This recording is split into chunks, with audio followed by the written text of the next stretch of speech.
Every now and then, products hit the market that are a real revolution for biking. Things like the dropper post or modern suspension forks, even e-bike motors. But this has the potential to be a massive game changer. It's an integrated motor gearbox unit all in one, the Pinion MGU, in this brand new e-bike from Nicolai. This is the Nicolai Saturn 16. The bike is from German aluminium bike specialists Nicolai, who were never afraid to push the boundaries. Nicolai were pioneers of progressive geometry, and arguably have influenced the modern bike geometry of today. Nicolai first added gearboxes to full suspension mountain bikes back in 2012, so they're no strangers to gearbox technology. But now, 12 years later, they've combined an e-bike motor with gearbox, with Pinion's revolutionary all-in-one MGU. I headed to Finale Ligure, home to a round of the Mountain Bike World Series, to test the bike on some of the finest enduro tracks, to see what it's like both up and down.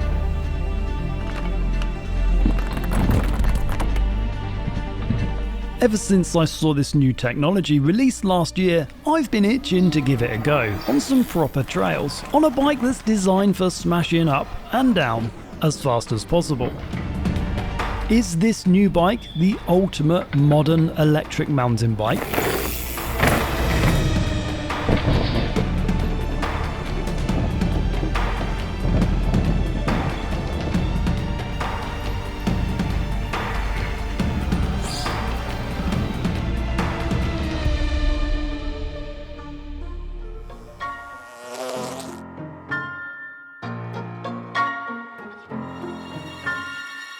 So I've been really intrigued as to how this motor performs on climbing, like super technical, uphill, rocky sections, because I think when you've got an e-bike, the motor and the climbing performance really make the experience enjoyable. Sometimes I look for some of the craziest steep stuff I can on an e-bike and just try and climb it, because I find climbing sometimes as much fun as going down.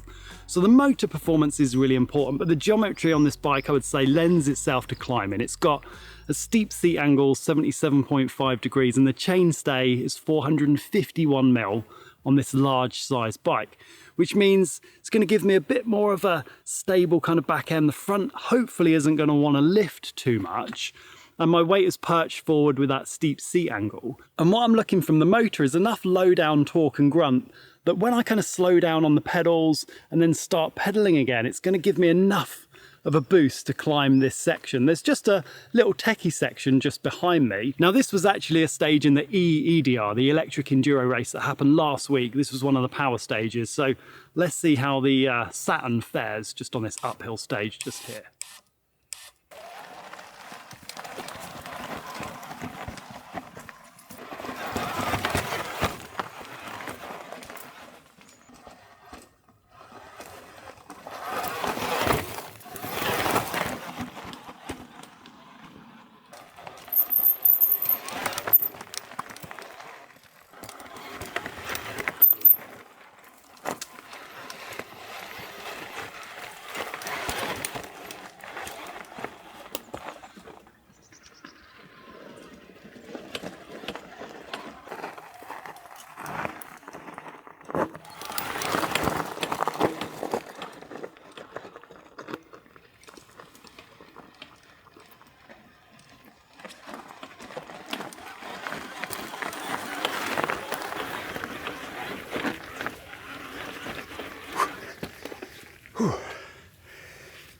This is a pretty techie climb. It's definitely clear why this is a power stage in the e-enduro, because it's really steep and pretty rocky, quite loose in places. So it's a real challenge for an e-bike and rider to climb this. And just some observations about the bike and the motor performance. Low down torque is really high, very noticeable in gears 2 and 3. There's a lot of torque that is applied.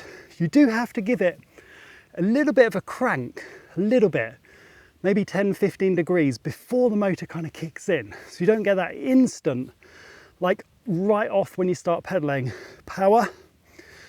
which is noticeable. So you have to kind of get it going a little bit.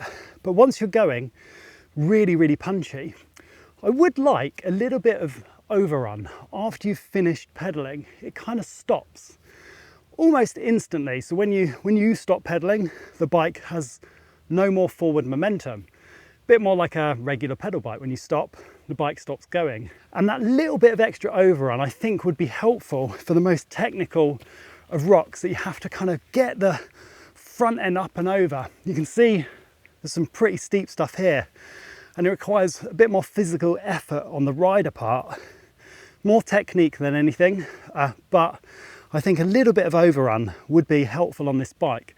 That is a software update. That is purely software, so that can, at some point, I hope, be programmed in. As can the kind of torque, the application of the power from when you start putting your pedal power down to when it delivers a power. So two things, I'd like more immediate power delivery and a little bit of overrun, but we're talking some of the most technical climbs I've ever tried to do. They're really steep and they are really challenging, but on the most part, the bike is a very competent climber. The seat angle is pretty decent to keep the weight perched further forward. Maybe the seat tube height could be a little bit lower. I found that this does contact my backside a little bit, but again, it's not in any way a deal breaker at all. Competent climber, I would say we're verging on taking it out of its comfort zone on some of the most gnarly, steepest of terrain. Some e-enduro World Cup courses, they're really hard, but the bike can do it and the rider skills are really tested. But the motor and the gear change is seamless. Couple of clunks between 4 and 5 and 8 and 9. And it's a little bit louder in gear 3 and 4. And when you get to gear 5, it quietens down a lot.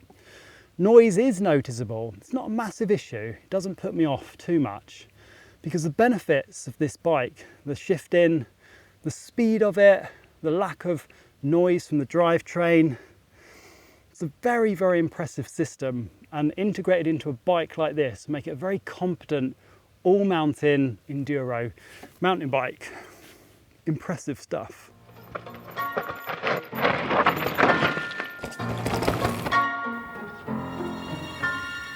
One of the things I've noticed is just how quiet the rear of the bike is. There's no chain noise, no chain slap, no derailleur moving around, no rattle at all. And if I pick up the rear of the bike and smash it down, you can just hear how quiet it is. I can just hear the sloshing of the water and the tyre hitting the concrete. There's no slapping noise, and it's just lovely and quiet. And one of the things about riding a quiet bike when you're going down is I actually think you can ride faster because you're less worried about stuff making a noise, and things, when they make a noise, sometimes sound like they're broken maybe, or they shouldn't be making noises, but this is lovely and quiet.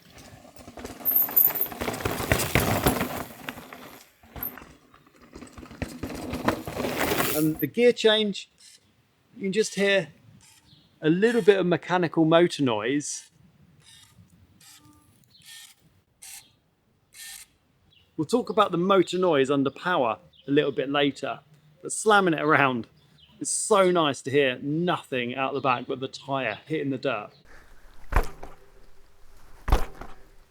Probably the quietest e-bike I've ever tested going down. However, there is some motor noise when we're climbing. So this is a climb. It's not crazy steep, but I'll kind of cruise up here in maybe gear 2 or 3, and you'll hear what it sounds like. But just bear in mind that some of the microphone sounds are kind of boosted in those frequencies, so might sound more aggressive than what I can actually hear, but it'll give you an idea of what it sounds like.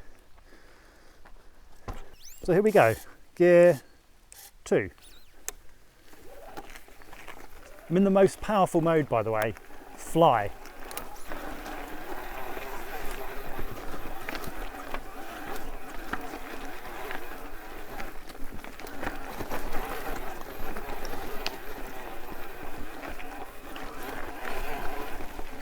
I'm going to change into a harder gear.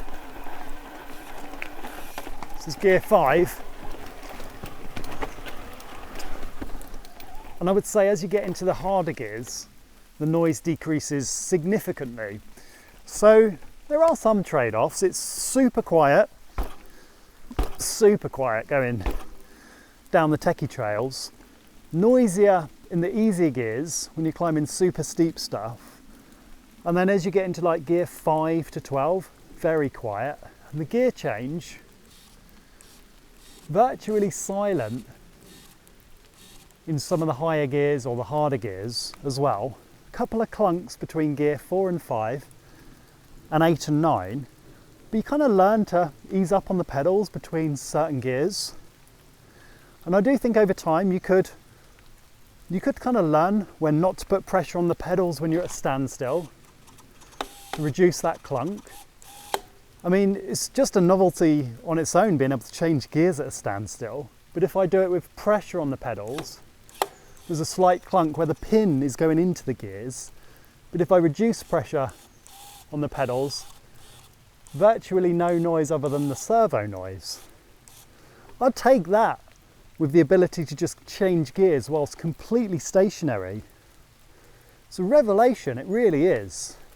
So don't expect this motor to be completely silent, maybe even noisier on the noisier end in the easiest gears in the maximum mode. But there's massive benefits that come with the system in other areas. It's really enjoyable to descend and hear virtually nothing other than the tyres hitting the dirt. And it's difficult to tell with some confidence if that unsprung mass at the rear is noticeable. But the rear on this feels very, very plush. It's coil with a 550 spring, which I thought would be oversprung for me, but actually feels great. It's very, very sensitive and plush, but because I haven't done a back-to-back, it's hard to say with confidence that it is as a result of having the lower weight at the rear. But it's got to contribute, hasn't it? It's got to be a significant saving or difference to the suspension kinematics by taking 600, 700, 800 grams off the rear and placing it in the center of the bike. I'm really liking this pinion system, and I really like the geo on this Nicolai bike. It's 160/160. It will appeal to a wide variety of riders.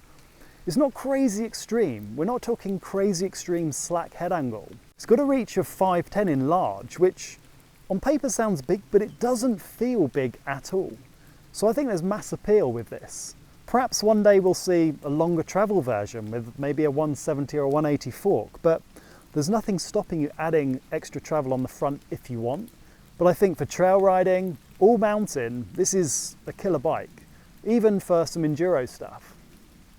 Been pleasantly surprised with this bike, and I'm really enjoying riding the Pinion with the Gates carbon drive belt. And I personally think that this is the future of e-bike systems. It just all makes sense, putting all of that stuff into a single unit with all of that mass being right under the bottom bracket. And I think it already sells itself. Lots of people are so interested in this type of technology. So I've done quite a lot of climbing, but I'm going to go and hit some of the more kind of enduro-y style trails now and give you a bit more feedback as to how it rides. More of the bike, not the motor. How does it feel going down some of the techie descents?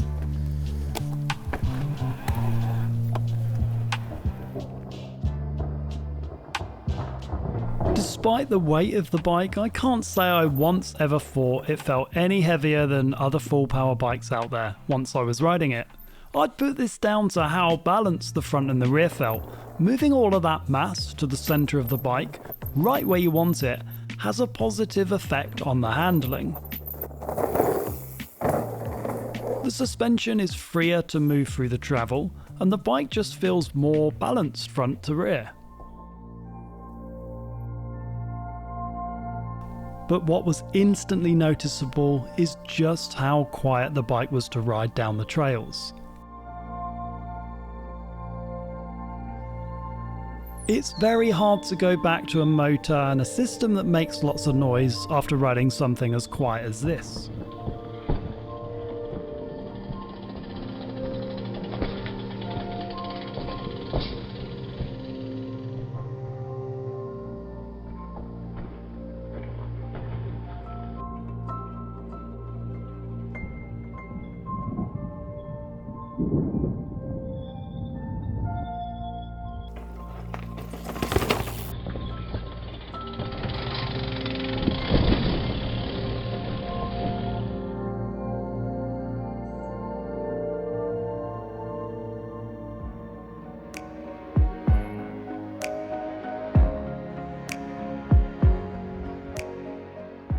Something I really love with this gearbox is you can change gears when you're stationary. And I know that sounds like a very small feature maybe, but I tend to change gear a lot when I've come to a standstill or I've got lost on a trail, and then you normally have to like pick up the saddle, spin the back wheel and change gears. But this, you can change gears completely when you're stopped. I can go from gear 12 to gear 1, all whilst at a standstill. It also can shift automatically when you're cruising along, so it'll get you into the right gear. So when you pick up the cadence, you're always in the right gear.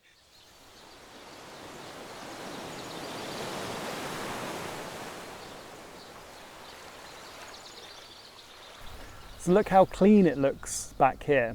Typically we'd have a cassette here with probably 11 or 12 gears on it and a derailleur hanging down here. And that adds mass, weight to the rear wheel.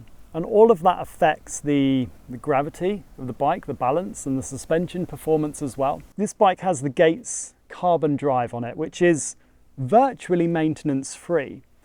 This just needs hosing down. Like, you can clean it with water. There's no oil, there's no grease or dirt. This is just trail dust that exists on it.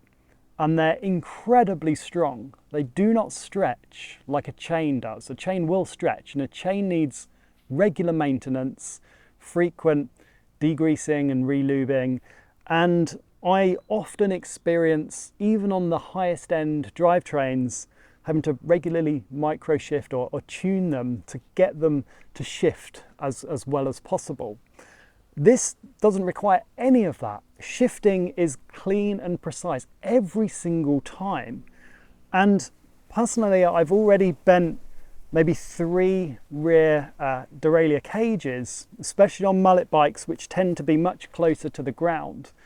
And I do still think that this old derailleur technology, cassette and derailleur technology that's hundreds of years old, is the Achilles heel of most performance electric mountain bikes. Now, they do serve a purpose. They're pretty cheap at the lower end, and they do work, but they do require a lot of upkeep and maintenance. And this you can just ride for thousands of miles and clean with water. And it's just good to go. That's it. You can put it in the garage, put it in the shed. And there's people online that have done many tens of thousands of miles and not had any maintenance of these drivetrains at all. So this is a really compelling piece of technology. So we're moving the mass from the rear of the wheel, we're removing more unsprung mass and placing it low down here at the kind of midpoint of the bike, which is a great thing. And this Gates carbon belt, this Gates carbon drive system, virtually removes the need for maintenance. And I really like this pulley here. It's slung quite high, so it's less prone to knocks and bashing just under there. And this is putting a decent amount of tension on this belt. It's nice and taut. So there's no chain noise, there's no slapping, there's no kind of, there's no irritating noise. And it's one of those things that you tend to get used to on a conventional geared bike. You hear these kind of slapping noises, and you'll see lots of mountain bikes compensate with rubberized chain stays. Loads of rubber put on here to counter the fact that chains are noisy. You often see it on here, sometimes under here and here. We don't have any of that on here because it just doesn't make any noise. So this is no doubt what we're going to be seeing more of in the future. This kind of technology, removing the derailleur, the old tech, and integrating it all into the motor. These Gates carbon drives just make sense. So I'm a big fan of this type of system.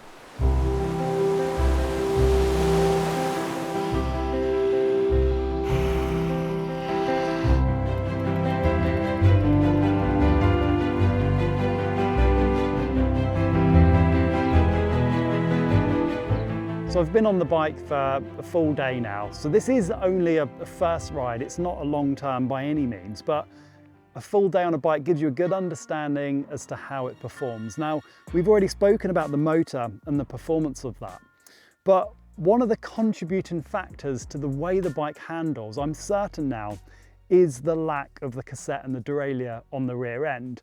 It is extremely light out there, and I do feel that allows the suspension to move more freely through the travel. If you imagine there's 6, 7, maybe 800 grams of unsprung weight that's been completely removed from the rear. And this rear suspension design does feel very eager to move through the travel, but I do find the shock can blow through the travel on some of the hardest compressions, some of the kind of landings to flat, for example. So maybe a heavier spring, or preferably something with a bit of hydraulic bottom out, would I think be a better match for this rear suspension. But the suspension is beautiful over small rocks, little bits of chunder, and what that translates to is an incredible amount of grip from the rear. The front of the bike, I find at 160 is on the edge on some of the more technical trails, and it's great for probably harder trail riding and all mountain, but for more enduro stuff, I would prefer a slightly longer fork on there, which any owner of this bike can do easily if they wanted to transfer that to a 170 or even a 180. You can just change the air shafts for very little cost in this, and that will slacken out the head angle a little bit, half a degree or a degree if you went for a 180. And personally, I think if I own this bike, I would put a 170 air shaft in there. And I've noticed there's a little spacer in the shocks. You could probably get a little bit more rear travel if you wanted to.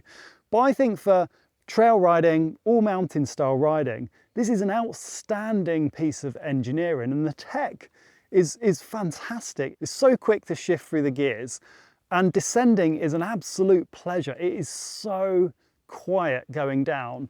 And we touched on it before, but I do genuinely believe that it enhances your ride experience.